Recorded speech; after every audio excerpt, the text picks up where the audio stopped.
Hello students, I am Hardik Sheta from Saraswat international academy Vapi. आज हम standard 11 subject physics chapter number 5 laws of motion को आगे बढ़ाते हैं। तो आज का टॉपिक है सर्कुलर मोशन। Circular motion. उसमें हम दो मोशन पढ़ने वाले हैं, motion of a car on a level road और उसके बाद motion of a car on a bank road. ठीक है, तो सबसे पहले सर्कुलर मोशन हम पढ़ रहे हैं ऑन लेवल रोड। ठीक है, तो मैं यहाँ पे डायग्राम ड्रॉ कर रहा हूँ। आपको ये समझना है कि आप ऊपर से देख रहे हो ज़मीन की ओर। ऐसा समझ लो कि आप हेलीकॉप्टर में बैठे हुए हो। ठीक है, तो ये एक सर्कुलर ट्रैक है। ठीक है, ये समझ लो कि एक सर्कुलर ट्रैक है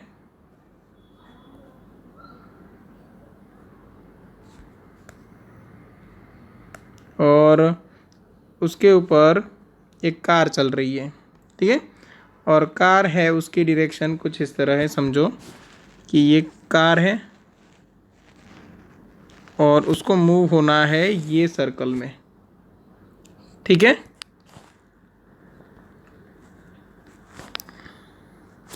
ओके, तो ये कार को मूव होना है ये डायरेक्शन में।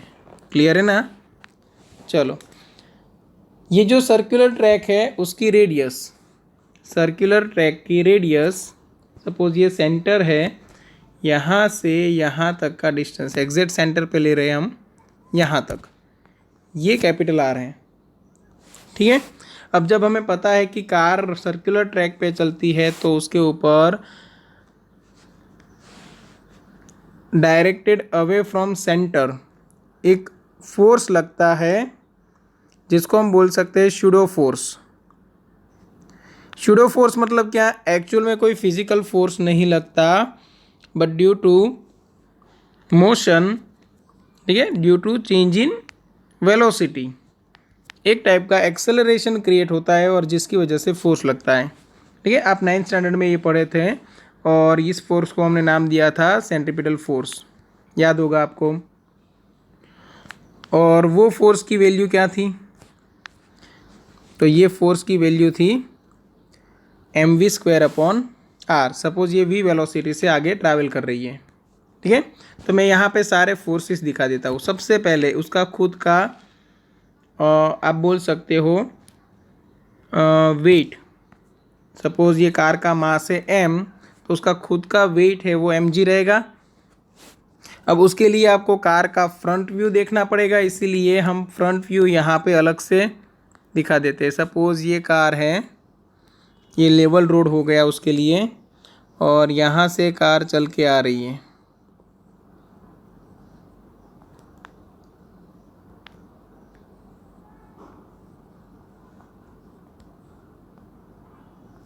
ये हेडलाइट्स हैं और दो पहिए भी लगा देते हैं। यहाँ पे ये टायर है और आपके सामने की ओर आ रही है। ठीक है, तो यहाँ पे उसका वेट है वो एग्जैक्ट डाउनवर्ड डायरेक्शन में लगेगा। वो कौन सा होगा? mg। और उसी को अपोज करने वाला नॉर्मल फोर्स वो ऊपर की ओर लगेगा, तो यहाँ पे ये हो गया n। अब हमने प्रीवियस लेक्चर में पढ़ा था नॉर्मल फोर्स जितना ज़्यादा उतना ही फ्रिक्शनल फोर्स ज़्यादा लगेगा। इसीलिए जो कार का वेट ज़्यादा होता है उसको बैलेंस करना इजी रहता है, क्योंकि फ्रिक्शनल फोर्स ज़्यादा रहता है। हाँ, बट वो कार की फिर माइलेज कम हो जाती है, मतलब जो 1 लीटर पेट्रोल में जितनी चलती है वो किलोमीटर्स कम रहते हैं। ठीक है, चलो, तो ये mg नीचे की ओर फोर्स लग रहा है, नॉर्मल फोर्स ऊपर की ओर लग रहा है। सेंटर से दूर की ओर जो फोर्स लग रहा है वो सेंट्रीपिटल फोर्स, और वो कौन सा है? mv²/r। और सेंटर की ओर जो फोर्स लगता है टूवर्ड्स सेंटर, मतलब ये कार को अपने रास्ते पे पकड़ के रखने के लिए एक नेसेसरी फोर्स है, वो अभी कौन प्रोवाइड कर रहा है? फ्रिक्शन।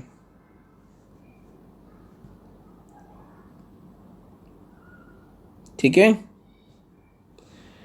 अगर ये फ्रिक्शन नहीं होता और ये कार v वेलोसिटी से यहाँ पे टर्न लेती तो यहाँ पे कुछ इस तरह दूर निकल जाती, ठीक है, ड्राइवर के कंट्रोल में नहीं रहती। तो यहाँ पे इक्वेशंस जब आप बनाओ तब समझो इक्विलिब्रियम कंडीशन में आप बोल सकते हो opposite forces are of same magnitude, ठीक है, तभी तो net force on car zero बनेगा, ठीक है। फॉरवर्ड डायरेक्शन में जो फोर्स लग रहा है वो कार का इंजन लगाता है, वो फोर्स हमें यहाँ पे कैलकुलेट नहीं करना है, क्योंकि हमें यहाँ पे ये देखना है कि कार है वो अपने रास्ते पे एज इट इज़ चल सके, उसके लिए towards the centre away from the centre force same रहना चाहिए, ओके। और एक डाउनवर्ड डायरेक्शन में जो फोर्स है mg और अपवर्ड डायरेक्शन में फोर्स है नॉर्मल फोर्स वो सेम रहना चाहिए, ठीक है। तो इन इक्विलिब्रियम आप लिख सकते हो नॉर्मल फोर्स इक्वल टू आएगा mg, ये पहला इक्वेशन बन गया, ठीक है।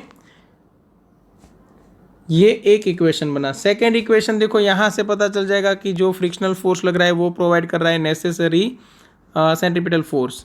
तो F इक्वल टू क्या है, mv square divide by r, ठीक है। चलो दो इक्वेशन हमें मिल गए। अभी हमें ये पता है फ्रिक्शनल फोर्स का कंसेप्ट हमें पता है, फ्रिक्शनल फोर्स में होता क्या है। तो F is always less than और equal to mu S into N. क्यों? क्योंकि म्यू एस इंटू एन है वो maximum possible frictional force represent करेगा, ठीक है ना। और हमने लास्ट लेक्चर में पढ़ा था कि फ्रिक्शनल फोर्स है वो वेरिएबल है, 0 टू एफ मैक्स वेरी करेगा डिपेंडिंग अपॉन एक्सटर्नल फोर्स। आप जितना फोर्स इंक्रीज करते जाओगे फ्रिक्शनल फोर्स इंक्रीज होता जाएगा, कब तक, जब तक उसकी मैक्सिमम वैल्यू ना आ जाए तब तक, ठीक है। अब इसी से समझ लो कि F की जगह पे मैं क्या लिख सकता हूँ, mv स्क्वायर अपॉन r, ये इक्वेशन 2 की हेल्प से। तो यहाँ पे mv square divide by r is less than और इक्वल टू म्यू एस, और n की जगह पे मैं लिख सकता हूँ from equation 1 mg,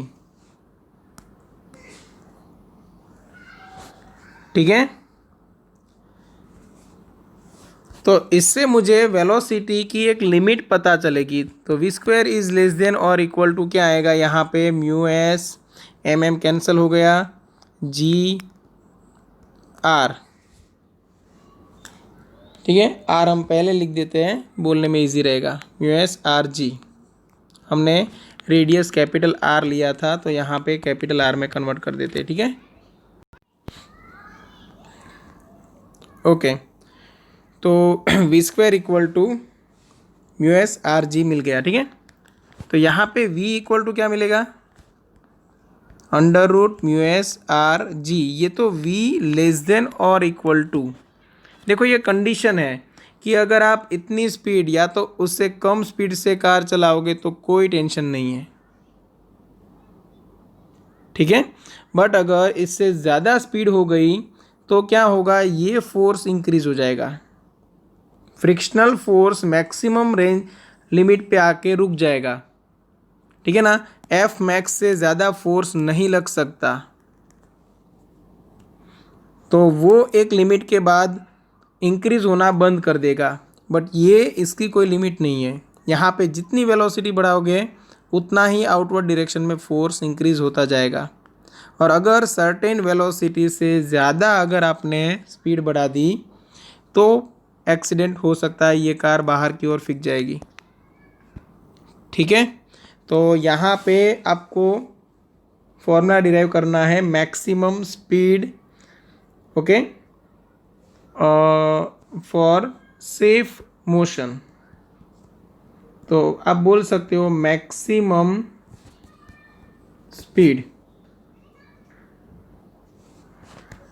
of safe circular motion,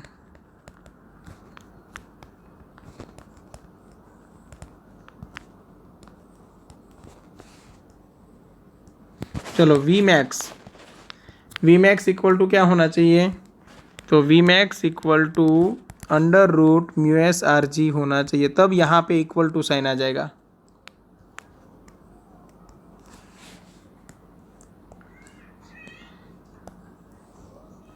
ठीक है, और ये वी मैक्स किसके ऊपर डिपेंड करेगा, एक तो रेडियस के ऊपर, रेडियस जितनी ज़्यादा उतनी आप ज़्यादा स्पीड रखो चलेगा, बट अगर रेडियस कम है तो फिर स्पीड कुछ हद से ज़्यादा नहीं बढ़ा सकते। इसलिए आपने भी नोटिस किया होगा कि अगर कोई छोटा सर्कल है उसको क्रॉस करना है और आपको टर्न लेना है तो ज़्यादा प्रॉब्लम होती है, आप ज़्यादा स्पीड से टर्न नहीं ले सकते।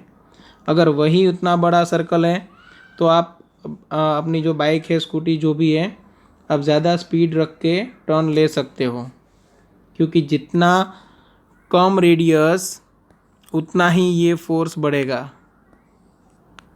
क्लियर। एक डिपेंड करेगा सरफेस के ऊपर कि सरफेस कितनी रफ है, मतलब कोएफिशिएंट ऑफ स्टैटिक फ्रिक्शन जितना ज़्यादा उतना ही आप ज़्यादा स्पीड से आगे बढ़ सकते हो। ठीक है, और एक ग्रेविटेशनल एक्सेलरेशन जिसकी वैल्यू हमारे लिए तो फिक्स है 9.8 मीटर पर सेकंड स्क्वायर। ठीक है, तो ये motion of a car on a level road हुआ। अच्छे से समझ लेना कि यहाँ पे हो क्या रहा है, सिर्फ आपको दो फोर्स को इक्वलाइज करना है, एक नॉर्मल फोर्स को वेट के साथ, मतलब N equal to M G, equation 1 बनेगा। उसके बाद ये रहेगा फ्रिक्शनल फोर्स, ये रहेगा centripetal force, F equal to M V square divide by R. फिर क्या करना है, आपको फ्रिक्शनल फोर्स की कंडीशन लेनी है, F इज़ लेस देन और equal to mu S into N. F की वैल्यू इतनी या तो इससे कम रहती है। ठीक है, और F की जगह पे क्या लिख सकते हो आप, M V square upon R, और N की जगह पे क्या लिख सकते हो, एम जी, इक्विलिब्रियम कंडीशन के लिए। ठीक है, तो यहाँ पे M दोनों तरफ कैंसिल हो जाएगा और आपको वी स्क्वायर मिल जाएगा, उसकी हेल्प से V मिल जाएगा और उसकी हेल्प से V max, maximum safe speed. ठीक है, अभी स्टार्ट करेंगे motion of a car on a banked road. देखो सेम यहाँ पे भी आपको डेरिवेशन उसी वे से करना है, बट फर्क सिर्फ इतना है कि यहाँ पे बैंक्ड रोड है, और बैंक्ड रोड है तो थोड़ा आपको परेशान कर सकता है यहाँ पे। ठीक है, हम डायग्राम भी थोड़ा बड़ा रखेंगे तो इजीली आपको समझ में आए। चलो, यहाँ पे कार चल रही है, ये जो बैंक्ड रोड है, ये जो सरफेस है उसका एलिवेशन है यहाँ पे थीटा, तो ये एंगल बन रहा है थीटा। ठीक है, और ये कार चल रही है, जो मैंने यहाँ पे ड्रॉ किया था वही।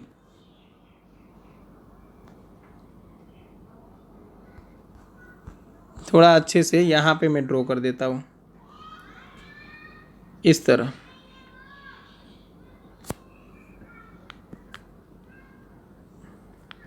मतलब जो कार है वो आपके सामने आ रही है यहाँ पे स्क्रीन से बाहर की ओर।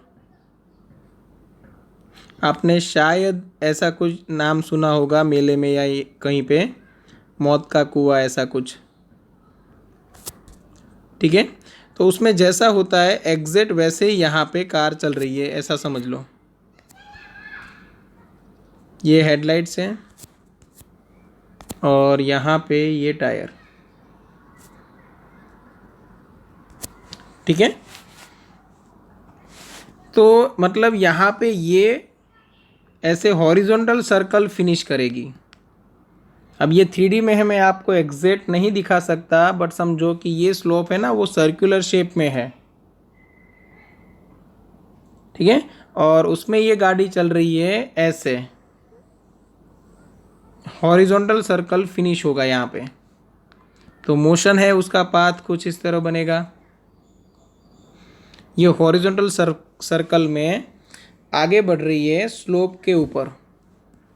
ठीक है, तो मतलब क्या हुआ कि यहाँ पे जो फोर्सेस लगेंगे वो कुछ इस तरह, ये जो गाड़ी है उसका वेट वो नीचे की ओर लगेगा। ठीक है, नॉर्मल फोर्स ऑलवेज सरफेस से परपेंडिकुलर रहता है। अब सरफेस कहाँ पे है, यहाँ पे है ना, तो नॉर्मल फोर्स आप यहाँ पे ऐसे दिखाओगे।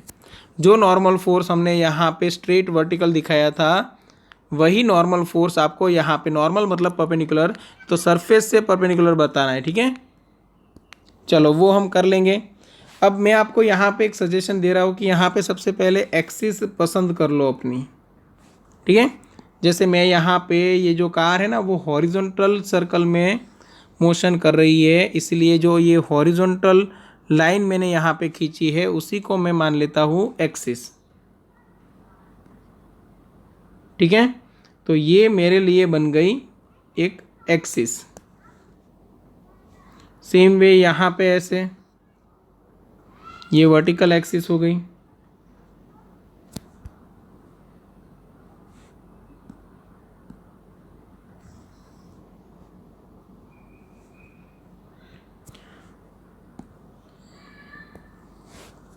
ठीक है,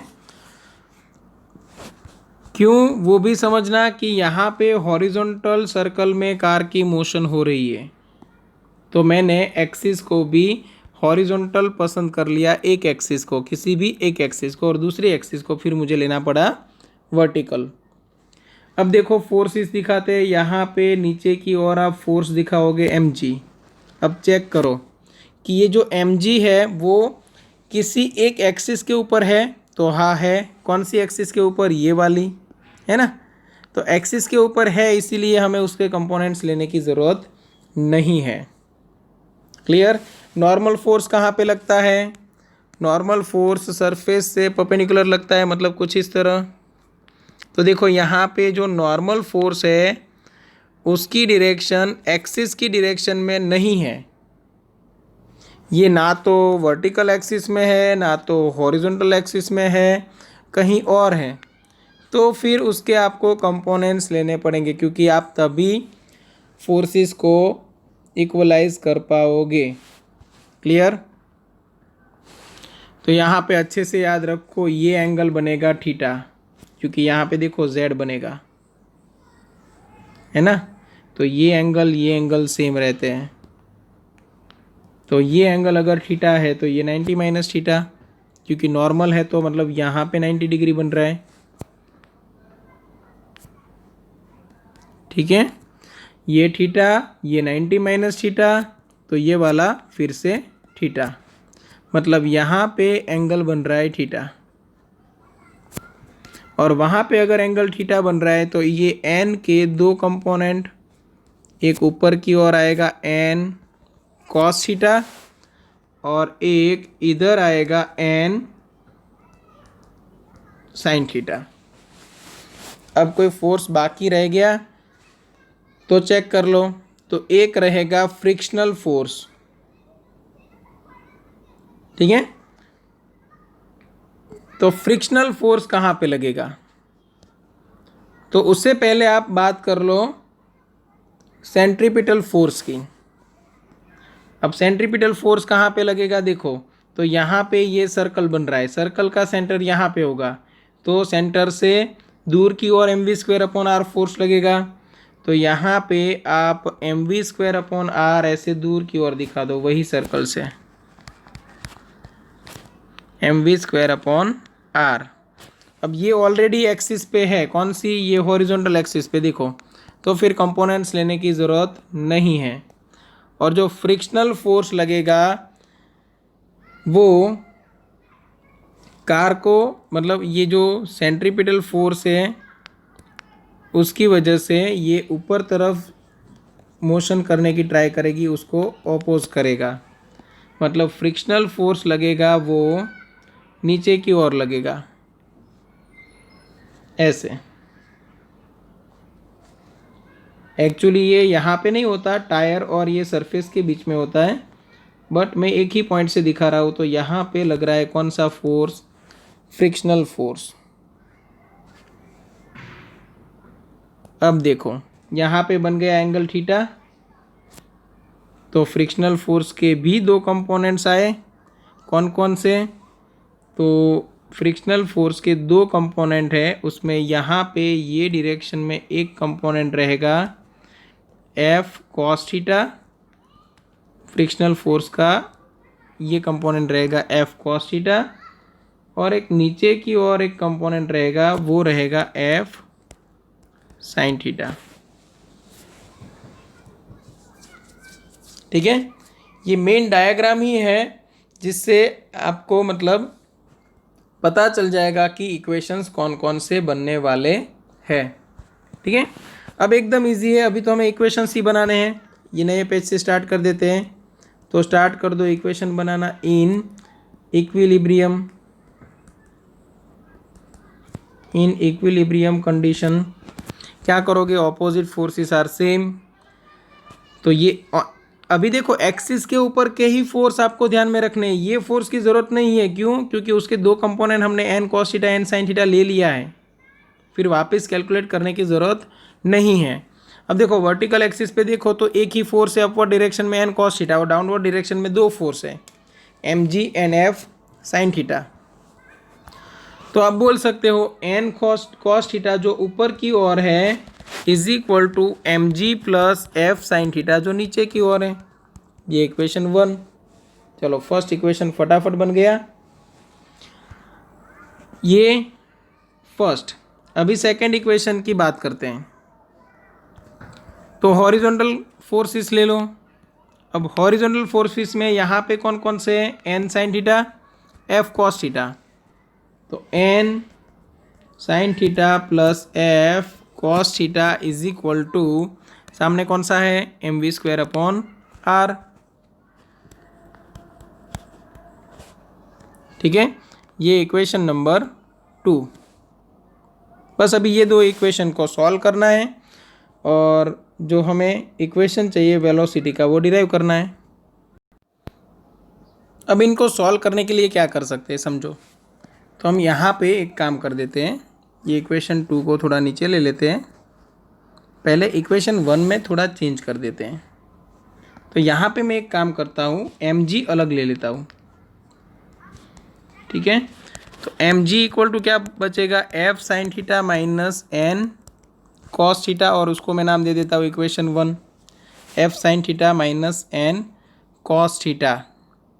सॉरी उल्टा होगा ना, N cos theta minus F sine theta, क्योंकि हम एम जी को उसी पोजीशन पे रखते हैं, इसको उधर लेके जा रहे हैं। क्लियर? ओके, तो सेम वे यहाँ पे मैं एक काम कर सकता हूँ कि M V square upon R को एक तरफ रखूँ ताकि ये मास वाले जो कंपोनेंट है वो एक तरफ रहे। तो M V square upon R equal to मैं लिख सकता हूँ F cos theta plus N sine theta. ठीक है, तो एन के नीचे एन वाला कंपोनेंट लिख रहा हूँ N sine theta plus F cos theta equation 2। अभी सॉल्यूशन के लिए मैं क्या करता हूँ, equation number 2 divide by equation number 1। आपको वर्ड्स में लिखना है तो लिख सकते हो डिवाइडिंग इक्वेशन 2 बाय इक्वेशन 1। तो समझो यहाँ पे होगा क्या कि अगर ये इक्वेशन के नीचे ये वाला रख दूँ तो एम एम कैंसिल आउट हो जाएंगे, तो आपको मिलेगा क्या, V square divide by R G, V square divide by R G. Okay, is equal to सामने क्या होगा, तो N sine theta plus F cos theta, N sine theta plus F cos theta divide by N cos theta minus F sine theta, N cos theta minus F sine theta. ठीक है, यहाँ पे लिखेंगे हम फॉर मैक्सिमम वेलोसिटी, हम F max equal to mu S into N लिख सकते हैं। ठीक है, तो फिर हम क्या करेंगे, v की जगह पे वी मैक्स लिख देंगे। तो यहाँ पे बनेगा V max square divide by R G is equal to N sine theta plus F की जगह पे mu S N cos theta divide by N cos theta minus F की जगह पे mu S N sine theta. यहाँ पे cancel out क्या होगा, देखो दोनों में से एन कॉमन निकल के कैंसल आउट हो जाएगा। अब क्या बचता है वो देखो, तो वी मैक्स स्क्वायर अलग में ले लूँ तो ये आर जी जो है वो आगे मल्टीप्लाई हो जाएगा ऑपोजिट साइड। तो आर जी इन ब्रैकेट क्या बचेगा, sign theta plus mu S cos theta divide bye cos theta minus mu S sine theta. Okay, उसके बाद एक कंडीशन मैं यहाँ पे लिख रहा हूँ, डिवाइडिंग द न्यूमरेटर एंड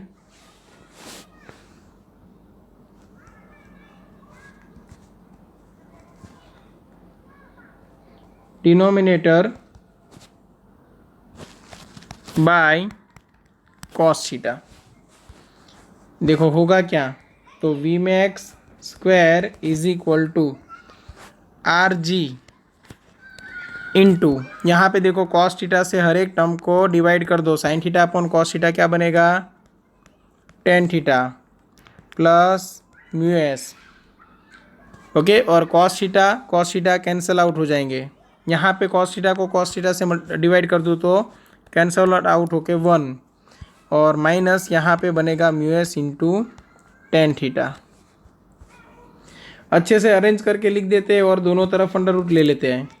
तो velocity maximum safe speed equal to आपको क्या मिलेगा, under root R G into mu S plus tan theta divide by 1 minus mu S tan theta. ठीक है, ये आपको याद रखना है।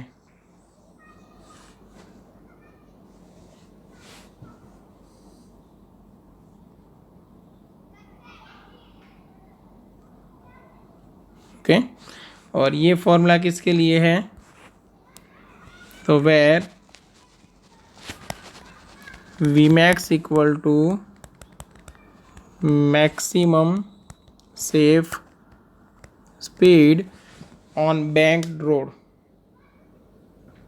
ओके ओके, अभी एक बात करते हैं, in order to minimize the effect of friction की इफेक्ट मिनिमाइज करनी है तो, ठीक है,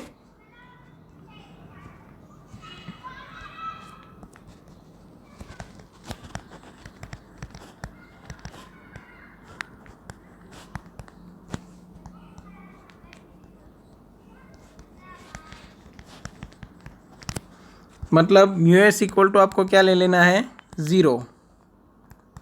कोएफिशिएंट ऑफ स्टैटिक फ्रिक्शन क्या बनना है, ज़ीरो। तो फिर वी मैक्स क्या होना चाहिए, तो वी मैक्स होना चाहिए अंडर रूट आर जी, और देखो यहाँ पे म्यू एस की जगह पे ज़ीरो ले लो, तो ये तो ज़ीरो हो गया, ऊपर बचा टेन थीटा, नीचे क्या है 1 minus mu S tan theta, ये तो पूरा ज़ीरो हो जाएगा, तो सिर्फ बचेगा टेन थीटा। तो वी मैक्स बन जाएगा आर जी टेन थीटा, और उसको हम वी मैक्स नाम नहीं बोलेंगे, वी ओ नाम बोलेंगे, क्योंकि ये हम अलग नाम दे रहे हैं यहाँ पे, ये है ऑप्टिमम स्पीड। ठीक है, वेर वी ओ बोल सकते हो, क्या है, ऑप्टिमम स्पीड, मतलब जहाँ पे आपको फ्रिक्शन की इफ़ेक्ट मिनिमाइज करनी है तब आप इतनी स्पीड से कार चलाओगे।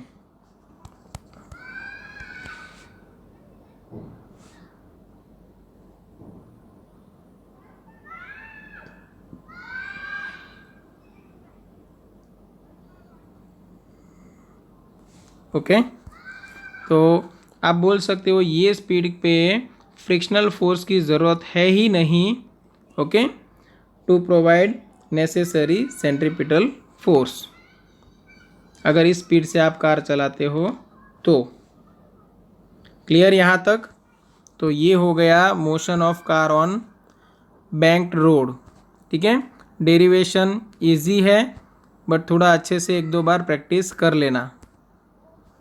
क्लियर, एक और टॉपिक आपको दिया हुआ है जो यहाँ पे हम डिस्कस कर लेते हैं फटाफट। ठीक है, वो है सॉल्विंग प्रॉब्लम्स इन मैकेनिक्स। कौन सा है, सॉल्विंग प्रॉब्लम्स इन मैकेनिक्स। ठीक है, इसमें आपको अलग अलग स्टेप्स फॉलो करने हैं, मतलब किसी भी कॉम्प्लेक्स नेटवर्क है, ठीक है, बहुत सारी मैकेनिकल बॉडी का, और आपको सॉल्यूशन करना है तो आप कौन कौन से स्टेप्स फॉलो कर सकते हो। ये आपको तभी समझ में आएगा जब ये आप डायरेक्ट न्यूमेरिकल में अप्लाई करोगे। ठीक है, बट अभी यहाँ पे हम क्या करते हैं, वन बाय वन एक एक स्टेप को डिस्कस कर लेते हैं सिर्फ, फिर नेक्स्ट लेक्चर में हम जब न्यूमेरिकल सॉल्व करेंगे तब ये अप्लाई करेंगे। ठीक है, तो यहाँ पे देखो दिया हुआ है कि फर्स्ट स्टेप क्या है, draw the diagram showing schematically the various parts of assembly of body, the links, supports etcetera. तो यहाँ पे जैसे हमने किया था, ये एक पूरा एक स्केमेटिक डायग्राम है। ठीक है, स्केमेटिक डायग्राम क्यों कहा, क्योंकि हमने यहाँ पे कोई ओरिजिनल कार तो ड्रॉ नहीं की है ना, सिर्फ सिंबल ड्रॉ किया है और हर एक फोर्स को हमने यहाँ पे दिखा दिया है। तो सेकेंड पॉइंट है, choose a convenient part of the assembly as one system, हमने यहाँ पे लिया था कार को। Third, draw a separate diagram which shows this system and all the forces on the system by the remaining part of the assembly. जैसे मैंने car के ऊपर फोर्स दिखा है तो सारे फोर्स दिखा दिए थे, फिर ये स्लोप की वजह से जो नॉर्मल फोर्स था वो भी मैंने यहाँ पे दिखा दिया था।